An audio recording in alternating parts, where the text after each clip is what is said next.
There's nothing to regret. You know, the fact of the matter is, Tim Tebow, I'm very, very annoyed by that. I usually am not distracted by a crowd, but I just think it's embarrassing that people that are supposed to be knowledgeable about the game of football would sit there and chant Tim Tebow as if he's done something to deserve it. They really need to check their football knowledge. But let me be clear. But let me be very, very, very clear. When you think about Tim Tebow and Bill Belichick, there's nothing to lose here. It's a 2-year deal. Not a dollar is guaranteed. If you have something that you can produce, you will make the team. If you don't, you will go home.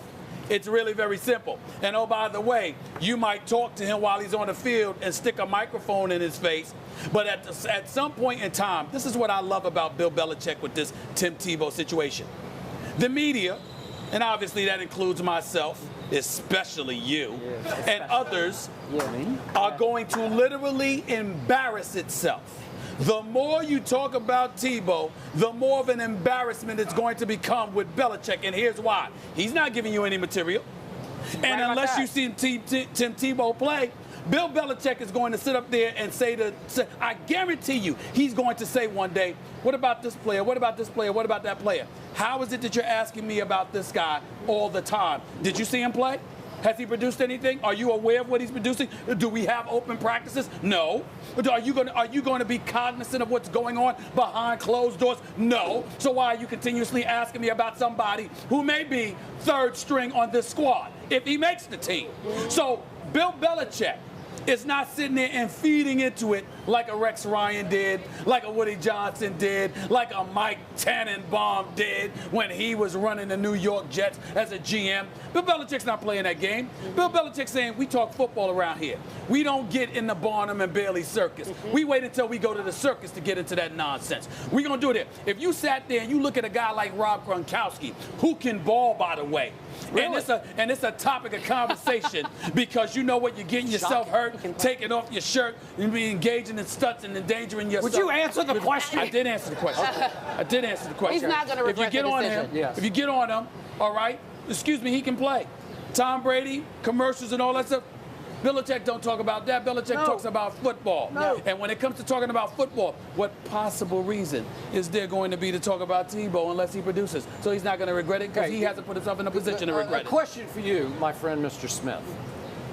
A majority of the media, to me, maybe I'm overestimating here, but I don't think I am. A majority has written off Tim Tebow as a quarterback fraud who does not belong in the National Football League. Some, not a majority. So why was it that yesterday the biggest offseason media contingent in the history of the New England Patriots hit Foxborough? I'll let you provide the wrong answer you're going to provide first. Go ahead. I want you to explain that phenomenon. If he does nothing, if he has no credentials, why were they there yesterday? I want to know. Do you really want to know? Yes. I keep trying to tell you. The answer is very obvious. Well, go ahead then. I told you to answer the question. The answer is obvious. Bill Belichick just stole Tim Tebow for a song that you just said. 2 years, no guarantee.